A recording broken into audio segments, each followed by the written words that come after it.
नमस्कार, मी अक्षरा पाटील. पुस्तक वाचन या यूट्यूब चॅनलमध्ये आपणा सर्वांचं खूप मनापासून स्वागत.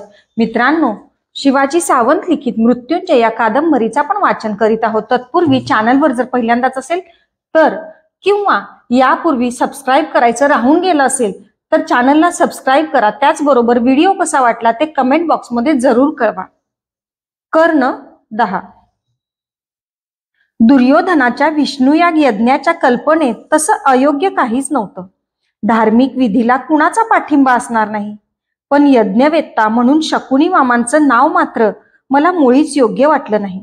मी तर त्यासाठी श्रीकृष्णाला पाचारण करायचं असं योजलं होतं. महात्मा विदुरांना जर द्वारकेला पाठवलं असतं तर श्रीकृष्णानं कोणतेच आडेवेडे न घेता वेत्तेपण स्वीकारलंही असतं. पण मामांना वेत्तेपण देऊन दुर्योधनानं कुरूंच्या राजनौकेचे सुकाणू जणू मामांच्याच हाती सोपवून टाकले. आता ते निश्चित करतील तीच कुरूंची दिशा होती. माझं जीवन म्हणजे त्या नौकेतील केवळ एक डोलकाठी ठरली होती. मध्ये उभी असलेली, तरीही स्वयंभू स्थान नसलेली, परिस्थितीच्या वायुझोताबरोबर डोलणारी, नकाराची मान हलवीत नौकेबरोबरच चालणारी. मी दुर्योधनाला सोडू शकत नव्हतो, पण त्याच्या प्रत्येक कल्पनेला साथही देऊ शकत नव्हतो. पांडवांच्या वाढत्या सामर्थ्यानं दुर्योधन केवळ दिपूनच गेला होता असं नाही, तर मनातून भ्यालाही होता. अनेक वेळा राजसभा बोलावून त्यानं महाराज धृतराष्ट्रांसमोर कोणत्या एका प्रश्नावर विचार विमर्श केला असेल तर तो पांडवांच्या वाढत्या सामर्थ्याला आळा कसा घालावा यावरच. विचाराचा हा धागा धरून वावरताना कधी कधी तो त्यांच्या नाशाची हास्यास्पद स्वप्न रंगवू लागला. एकदा राजसभेत त्यानं द्रौपदीला वश करण्याची कल्पना मांडली तेव्हा त्याच्या राजकीय नेतृत्वाची मला खरोखरच कीव आली. त्याचं म्हणणं असं होतं की 5 पती असलेल्या द्रौपदीच्या मनात 5 परस्पर विरोधी मतभेद निर्माण करावेत. त्यासाठी एक कुशल दासी इंद्रप्रस्थात धाडावी. तिच्या कुटील कारवाईनं ते 5 जण द्रौपदीसाठी आपापसात झगडून कदाचित मरतील. मला शेवटी त्याला सांगावं लागलं की कारोन्न खाऊन जगणाऱ्या भिक्षूंसमवेत जी स्त्री प्रामाणिकपणे संसार करू शकते ती वैभवी राजांशी कशी प्रतारणा करील. शकुनी मामा तर अतर्क्य अशा कपटी कल्पना राजकारणाच्या गोंडस नावाखाली त्याला सुचवू लागले. राजसभेचा समारोप करताना महाराज धृतराष्ट्रांनी मला विचारलं, काय करणं, पांडवांविषयी तुझं काय मत आहे. सभेतल्या अनेकांची अपेक्षा होती की मीही मामांच्या सारखी बुद्धीची चतुराई करणारी एखादी आश्चर्यकारक योजना सांगून सर्वांना दिपवून टाकीन, पण त्यांनी कर्णाला नीट ओळखलं नसावं. कुटील कारस्थानाचं कपटी राजकारण हा कर्णाचा स्थायीभाव नव्हे हे त्या सभेतल्या काही योद्ध्यांना कळलं नसावं याचा मला अर्थातच खेद झाला. पांडवांच्या प्रश्नाचा कायमचा सोक्षमोक्ष लागावा म्हणून मी सभेला सांगितलं, पांडवांची वैर वाढवून कुरूंचं कल्याण होणार नाही. या पितामहांच्या कल्पनेशी मी सहमत आहे. वैर हा जीवनाचा मंत्र होऊच शकत नाही, पण पांडवांच्या वाढत्या सामर्थ्याचा कुरूंच्या राज्याला निश्चित धोका आहे असंच सर्वांना खरोखरच वाटत असेल तर जोपर्यंत पांचाल राज द्रुपद आपल्या सेनेसह पांडवांना मिळाला नाही तोपर्यंत उघड उघड युद्धाचा विडा पांडवांना पाठवून त्यांच्याशी प्रकट युद्ध घोषित करावं. समरांगण ठरविल की जगायला कोण अधिक योग्य आहे. पण माझ्या कल्पनेला सभेतल्या एकाही योद्ध्यानं पाठिंबा दिला नाही. खरं म्हटलं तर एकटे पितामह सोडले तर कुरूंच्या सर्व योद्ध्यांना पांडवांची भयंकर दास्ती वाटत होती. त्यांच्या खुरटलेल्या पराक्रमातून केविलवाणी कारस्थानं जन्म घेत होती. माझं मन ती ऐकताना विदीर्ण होई. कधी कधी सभा अर्धवट सोडूनच मी परते आणि शोणाला समवेत घेऊन दूर गंगेच्या काठावर जाऊन निवांत बसे. पात्रात मासे पकडण्यासाठी अविचल उभे राहिलेले श्वेत बकपक्षी पाहताना मला कुरूंची सभाही बकपक्षांनीच भरली आहे असं वाटू लागे. त्या सभेत भीष्मांचा अपवाद सोडला तर एकही गरुड पक्षी नसावा याची जाणीव मला अस्वस्थ करून टाकी. माझ्या भोवती घडणारं सर्व मला स्पष्ट दिसत होतं, पण ते कधीच पटत नव्हतं. परंतु कुरूंच्या राजसभेत ज्याच्याजवळ मी माझं मन मोकळं करावं असं कोण होतं. एकटा दुर्योधन सोडला तर इतर सर्वजण माझ्याकडं मनापासून अंगराज म्हणून पाहत होते काय? दुर्योधनाविषयी माझ्या मनात आदरभाव होता, तरीही कित्येक वेळा मला त्याच्या योजना आणि कल्पना मुळीच पटत नसत. सर्वात अधिक माझं असं दुर्दैव कोणतं असेल तर ते हेच की हस्तिनापुरातील एकजात सर्वांचं असं ठाम मत होतं की दुर्योधन जे जे करतो ते सर्व कर्णाच्याच सल्ल्यानं. कुणीही कधीही हे लक्षात घेण्याचा यत्न केला नाही की कर्ण सामान्यातून वर आलेला आहे. अन्याय असे असह्य असतात हे स्वतः त्यानं मुकाटपणे अनुभवलं आहे. ज्याला अन्यायाची अनुभूती असते तो कधीच कुणावरही अन्यायाचं अस्त्र उचलत नाही. म्हणूनच दुर्योधनाच्या आणि मामांच्या कल्पना मला कधीच पटल्या नाहीत. आणि त्याबरोबरच हेही सत्य होतं की मला माझ्या कल्पना त्यांना पटवून देता आल्या नाहीत. वास्तविक माझ्या म्हणण्यात न पटण्यासारखं गुंतागुंतीचं असं काहीच नव्हतं. सरळ सरळ स्पष्ट युद्ध, वीराला शोभणारं, कीर्तीला नेणारं, पण ऐकून त्यावर चिंतन करण्या इतकं दुर्योधनाचं मनस्वास्थ्य ठीक नव्हतं. शरीरानं सनिग्ध असलेली माणसं मनानं पण सनिग्ध असतातच असं नाही. प्रत्येक व्यक्ती म्हणजे वेगवेगळ्या विचारांचं, कल्पनांचं आणि भावभावनांचं अतिशय गूढ असं स्वतंत्र विश्वच असतं. माझ्या दृष्टीनं माझं एकच कर्तव्य होतं, त्याच्या यज्ञाला शक्य ते सर्व सहाय्य करणं. इच्छा असो वा नसो, कर्तव्य हे करावंच लागतं. एकाच कुलात 2 वेळा तोच यज्ञ करता येत नाही, म्हणून सर्वांनी आमच्या यज्ञाला विष्णुयाग यज्ञ नाव दिलं होतं. त्यांच्या मते राजसूय यज्ञापेक्षा हा मोठा होता, महायाग होता. कर्ण 11. यज्ञविधीच्या साहित्यानं राजवाडा भरून गेला. दुर्योधनाचे सहाय्यक कुठल्याही कार्याला लागले की थांबत नसत. राजवाड्यासमोर पांडवापेक्षाही भव्य यज्ञ मंडप उभारण्यात आला. शौनक, भृगु, च्यवन, अशित अशा मान्यवर ऋषींना आमंत्रण पोहोचली होती. भोवतीच्या सर्व नरेशांना पाचारण करण्यात आलं होतं. वद्य चतुर्दशीचा यज्ञाचा दिवस उजाडला. उजाडला कसला? कोंदटला. कारण पहाटेपासूनच आकाशाचं नेहमी नयनरम्य निळं दिसणारं छत त्या दिवशी पांढरट भुरक्या ढगांनी झाकोळून गेलं होतं. माझं मन त्यामुळं खिन्न होतं. कुठंच प्रकाश नव्हता. सगळं कसं कोंदटलेलं, अस्वस्थ होतं. दुर्योधनाच्या यज्ञासाठी शुभाकांक्षा व्यक्त करण्याकरिता म्हणून मी गंगेच्या पात्रात उभं राहून सूर्यदेवांना अर्घ्य देणार होतो. यज्ञात पहिली समिधा पडेपर्यंत मी पात्रातच उभं राहायचं ठरविलं होतं. म्हणूनच मी गंगेकडे जाण्यासाठी मी माझ्या कक्षातून बाहेर पडू लागलो. कक्षातील विष्णूच्या गाभाऱ्यासमोर रोज पहाटे मी उठण्यापूर्वीच शोणाची पत्नी मेघमाला रांगोळी रेखून जात असे. पण त्या दिवशी नेहमीच्या नीतिनियमानं ती रांगोळी रेखून गेली नव्हती. खाली मान घालून गुणगुणत घाईघाईनं रांगोळी रेखताना ती मला गाभाऱ्यासमोर दिसली. माझ्या पदक्षेपाची चाहूल लागताच आत्यंतिक तत्परतेनं ती स्वतःला सावरीत झटकन उठली. पण लगबगीनं उठताना तिच्या हातातील रांगोळीचं पंचपात्र खाली पडलं. त्या पात्रातील धवल रांगोळी, रक्तवर्णी कुंकुम आणि पीतवर्णी हळद एकमेकात मिसळून गेली. तिला आपल्या हातातून पंचपात्र पडलं हा काहीतरी अपशकुनच वाटला. किती झालं तरी स्त्रियांची मन श्रद्धाळूच असतात. मेघमाला ओशाळून अवगंटून क्षणभर उभी राहिली आणि दुसऱ्याच क्षणी झटकन खाली वाकून तिनं रांगोळी सावरण्यासाठी हात सरसावला. तिची रुखरुख जाणून मी हसत हसतच तिला म्हणालो, असू दे ती रांगोळी तशीच. त्या धवल रंगांच्या रांगोळीला तांबड्या आणि पिवळ्या छटा फारच सुंदर दिसतायत. काहीच न बोलता पडलेली रांगोळी मी सांगितल्यामुळं तशीच सोडून रिक्त पात्र घेऊन ती तशीच निघून गेली.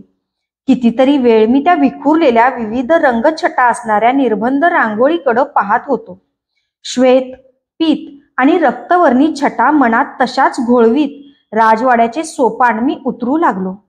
प्रत्येक व्यक्तीच्या जीवनालाही असेच सोपान असतात. हे सोपान मात्र घटनांच्या पायदंड्याचे असतात. कधी कधी या पायदंड्या एकासमोर एक ठेवून ध्येयाच्या उंच शिखरापर्यंत नियती मानवाला क्षणात पोचवते, तर कधी कधी याच घटनांच्या पायदंड्या एकासमोर एक रचून त्याला अधिकाराच्या दरीपर्यंत खोल पोचविते. मी सर्व सोपान उतरून खाली आलो. राजवाड्यासमोरचा चौक आला. चौकातल्या तलावात नेहमीसारखं निळ्या आकाशाच्या पार्श्वभूमीवर तळपणारं सूर्यबिंबाचं प्रतिबिंब मला दिसलं नाही. त्यात प्रतिबिंब दिसलं ते यज्ञ मंडपाच्या भुरकट वस्त्राच्या छताचं. काही राजहंस मात्र आपल्या मानात ताट ठेवून त्या तलावाच्या जलात डौलदार प्रदक्षिणा घेत होते. ते शुभ्रवर्णी पक्षी पाहताच मला शकुनी मामांची आठवण झाली. जलमिश्रित दुधातून राजहंस स्वतःला हवं असलेलं केवळ दूधच घेतात हे त्यांनी मला आणि अश्वत्थाम्याला प्रत्यक्ष दाखवून दिलं. आणि ते आठवून मलाही वाटलं की मानवाचंही राजहंसासारखंच असावं. कारण मानव ही जीवनातलं स्वतःला हवं ते बरं वाईट शुभाशुभ निवडीत असतो. त्या पक्षाकडं कौतुकाचा एक कटाक्ष टाकून मी रथशालेकडे वळलो. सत्यसेन रथशालेतील कुरूंचे रथ हलवून अभ्यांगतांच्या रथासाठी जागा मोकळी करत होता. महायागासाठी म्हणून पुष्कळ आमंत्रित येणार होते. मला पाहताच तो सामोरा आला. मी त्याला माझ्या नित्याचा श्वेतवर्णी घोड्यांचा जैत्ररथ जोडायला सांगितला. काही पळातच रथ घेऊन तो सज्ज झाला. मी रथात चढताच हातातील आसूड घोड्याच्या पाठीवर ओढत त्यानं विचारलं, कुठं रथ घेऊ? गंगेवर. यज्ञ मंडपाच्या सजावटीत शेवटची भर टाकण्यासाठी खपणाऱ्या सेवकांकडे पाहत मी उत्तरलो. वास्तविक नेहमीप्रमाणे मी एकट्यानंच गंगेकडे जायला पाहिजे होतं. कारण नसताना सत्यसेनाला आज समवेत घेतल्याची मला जाणीव झाली. पण त्याला आता माघारी पाठवणं ठीक नव्हतं.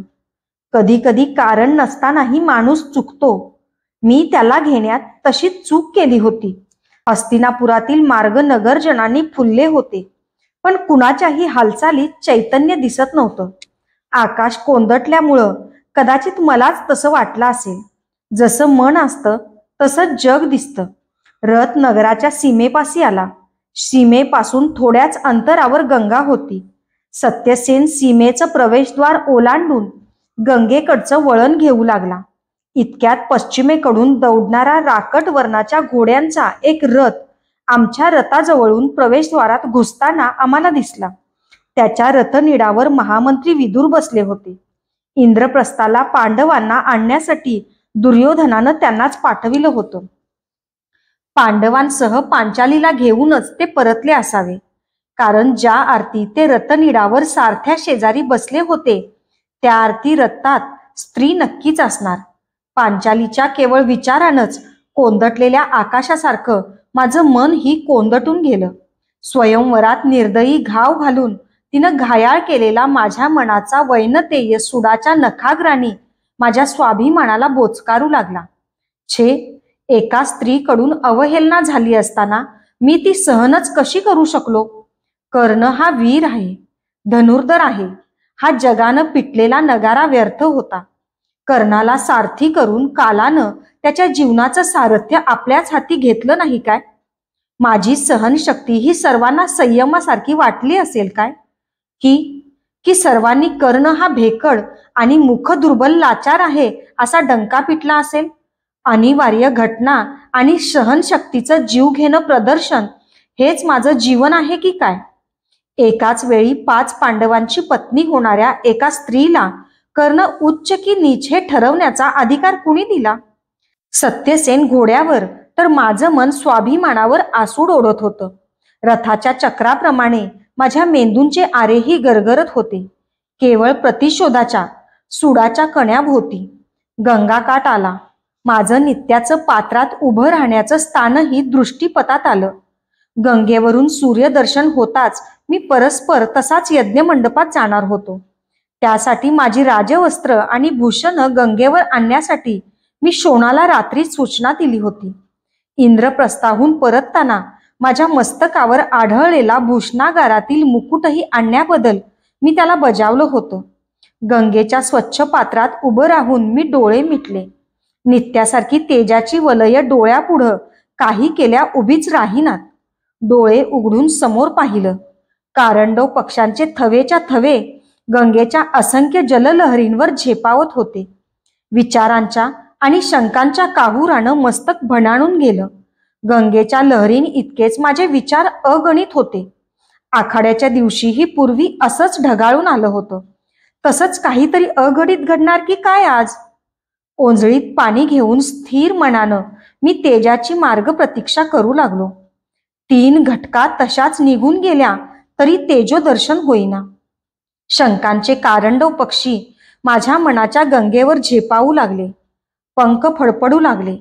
सत्यसेन माझ्यासाठी किनाऱ्यावरच्या वाळूत तिष्ठत केव्हाचा उभा होता. शेवटी मला परतनच भाग होतं. पात्राबाहेर येऊन मी खाली मान घालून वाळू तुडवीत सत्यसेनाच्या दिशेनं चालू लागलो. माझ्या ओलेत्या अधैर्याचं टोक वाळूत फरफटत चाललं. शोण अद्यापी राजवस्त्र घेऊन आला नाही वाटतं. मी सत्यसेनाला त्याच्याजवळ येताच विचारलं, नाही पण महाराज आपली? तो मध्येच थांबला. मी मान उंचावीत त्याच्याकडं पाहिलं. त्याची मुद्रा कळंजून गेली होती. डोळे भयाकुल झाले होते. काय झालं सत्यसेन? काहीच न बोलता मान खाली घालून उगाच आसूडाच्या दंडानं तो पायाजवळच्या वाळूत रेघोट्या ओढू लागला. त्याला खचितच काहीतरी सांगायचं होतं, पण तो संकोचला होता. बोलला नव्हता. आम्ही शोणाची प्रतीक्षा करू लागलो. दूरवर एक टिटवी कर्कशपणे ओरडत किनाऱ्यावरून झेपावत एका निवडुंगाच्या गचपणात शिरली. तिच्या आर्त किंकाळीचे स्वर मात्र असं म्हणतात तसेच काही क्षण भरून रेंगाळत राहिले. एवढ्यात धूळ उडवीत शोणाचा रथ किनाऱ्यावर येऊन थांबला. हातात एक मोठं तबक घेऊन वाळू तुडवीत तो गतीनं आमच्या दिशेनं येऊ लागला. जवळ येताच सत्यसेनानं पुढं होत त्याच्या हातातील तबक आपल्या हाती घेतलं. यज्ञाची पहिली समिधा यज्ञकुंडात पडली असेल ना? मी शोणाला उत्सुकतेनं विचारलं. राजवाड्यावर महायागाचे कोणकोणते विधी पार पडले होते ते जाणण्याची मला ओढ होती. यज्ञमंडप आहे तसाच आहे. यज्ञकुंडात समिधा पडण्याऐवजी राजसभेत द्यूताचे फासे पडतायत. यज्ञाचा मुहूर्त केव्हाच टळून गेला आहे. शोण तबकातील एक बाहुभूषण उचलीत म्हणाला, कोण कोण आहेत सभेत? तबकातील नीलवर्णाचं अधैर्य उचलून ते मी कमरेभोवती लपेटीत विचारलं. सर्वजण. मुंगीचा सुद्धा शिरकाव अशक्य आहे इतके मानकरी सभेत दाटलेले आहेत. द्यूत कोण कोण खेळत आहे? अधैर्याची टोकं दातात धरून ओलेत अधैर्य बदलीत मी विचारलं. शकुनी मामा आणि युधिष्ठिर. युधिष्ठिराला एकही भाषा अनुकूल पडत नाही. पहिल्या पणासाठी 10 लक्ष गायी त्यानं लावल्या. दुसऱ्या पणासाठी इंद्रप्रस्थाची राज्य संपत्ती आणि तिसऱ्या पणासाठी सेवक सेविकांसह सगळं राज्य. माझ्या मनगटावर दंडावर कंठात एक एक भूषण चढवीत तो उत्सुकतेनं सांगू लागला. युधिष्ठिर. संयम, निग्रह आणि धर्माधर्म सांगणारा विवेकी युधिष्ठिर द्यूत खेळतो आहे यावर माझा विश्वासच बसेना. मग काय काय झालं असेल आतापर्यंत? मी गंगेच्या लपलपणाऱ्या लाटांकडे पाहत विचारलं. युधिष्ठिर सर्व हारला आहे. भीम त्याला रोधण्यासाठी मध्येच ओरडतो आहे. तो ओरडताच मामा फासे टाकताहेत. भीमाच्या ओरडण्यामुळं फाशाच्या कवड्या कशा तरीच थरथरत आहेत. पण ते कुणाच्याच लक्षात आलेलं नाही. माझ्या खांद्यावर त्यानं तबकातील पीतवर्णी उत्तरीयही चढवलं. मी सांगितलेला इंद्रप्रस्थाचा रहस्यमय मुकुट मात्र त्यानं आणला नव्हता. मी सांगितलेला भूषणागारातील मुकुट का नाही आणलास? खूप शोधाशोध केली, पण तू वर्णन केलेला मुकुट भूषणागारात सापडलाच नाही. आणलेला दुसराच मुकुट माझ्या मस्तकावर चढवून खाली बसत माझ्या पायात चढाव चढवून त्यांचे सोनेरी वर्णाचे बळकट बंद त्यानं करकचून आवळले. दादा, तू आता लवकर राजसभेत चल. मी इथं यायला निघालो त्यावेळी युधिष्ठिरानं स्वतःसह आपल्या 4 बंधूंना 12 वर्षाचा वनवास व 1 वर्षाचा अज्ञातवास या घोरपणावर लावलं होतं. तो पण जिंकल्यास त्याला मामांनी त्याची द्यूतात जिंकलेली सर्व संपत्ती व राज्य परत द्यायचं मान्य केलं आहे. एवढ्या कष्टानं दिग्विजय करून मिळवलेलं राज्य त्यानं द्यूताच्या कवड्यांवर कसं काय उधळलं रे दादा? चल. मी त्याच्या दंडाला धरलं. माझ्या डोळ्यांपुढं राजसभेचं दृश्य उभं राहू लागलं. एकूणच 4 पट्ट्यांच्या पटानं खरोखरच मामांनी पांडवांना बोलल्याप्रमाणे गुंडाळलं होतं तर. नेहमीच वळवळत बोलणाऱ्या जिभेच्या हातात हात घालून हसणारे भीमाचे रुंदट दात मामांनी फाशांच्या कवड्यांनी त्याच्याच घशात घातले होते तर. पण त्याच्या बोलण्याबरोबरच फाशांच्या कवड्या का थरथराव्यात? माझ्या हातातून सुटल्यावरही त्या तशाच थरथरल्या होत्या. का? माझं मन मळणीचे वृषभ मध्य दंडाभोवतीच फिरता आहेत तसं त्या प्रश्नाभोवती फिरू लागलं. आपल्या कमरेच्या शल्ल्यात खोचून ठेवलेली माझी कर्णभूषणं काढून ती माझ्या कानांवर चढवण्यासाठी शोन चालता चालताच थांबला. माझ्या कानांजवळ हात नेऊन तो ती चढवणार होता, पण इतक्या झटकन हात खाली घेऊन तो मध्येच थांबला. त्याची मुद्रा एकदम भाव पालटू लागली. तोच भाव मघा सत्यसेनाच्या मुद्रेवर दिसलेला. का? काय झालं शोना? दादा. तो थांबला. त्याचा सावळा चेहरा ठिक्कर काळा होऊ लागला. डोळ्यांच्या बाहुल्या भिरभरू लागल्या. का? चाचरतोस का? दादा, तू आज राजसभेत जाऊच नकोस. मी तिथं जाऊन बोलताच भीमाला घाबरतात तशा कवड्या मलाही घाबरून कौरवांच्या उलट दान देतील म्हणून. कवड्या मला घाबरत असलेलं मला आठवलं. नाही, पण तो पुन्हा थांबला. पण काय ते बोल. का जाऊ नये मी राजसभेत? त्याचे खांदे गदागदा हलवून मी ओरडलो. तुझी कुंडलं आज परत निस्तेज पडली आहेत. त्यानं आपली मान खाली घातली. तो पुढं म्हणाला, देत तुटलेल्या फुलासारखी. त्याचे शब्द रसरशीत लोहरसासारखे पुन्हा एकदा माझ्या कानात घुसले. मी सत्यसेनाकडे पाहिलं. तो खाली मान घालून आसुडाच्या दंडानं तसाच वाळूत रेघोट्या ओढत होता. जे त्याला सांगायचं होतं ते शोणानं सांगितलं होतं. शोण, आज कुंडलं निस्तेज पडोत वा तुटून पडोत, मी राजसभेत जाणारच. नको दादा, जाऊ नकोस. द्यूत हे कुणालाही पटणारं सत्य नाही. त्याचा विरोध प्रखर होऊ लागला. त्याच्या पाणीदार डोळ्यात भीतीच्या वलयांशिवाय दुसरं काहीच नव्हतं. सत्य हे कुणालाही पटणारं द्यूत आहे शोण. पण आज सत्याच्या द्यूतात पांडवांचे फासे उलटे पडलेत. आजपर्यंत ते नेहमीच कर्णाच्या उलट पडले होते. चल. मी त्याचा हात धरला. नको दादा, माझ्यासाठी तरी आज तू जाऊ नकोस.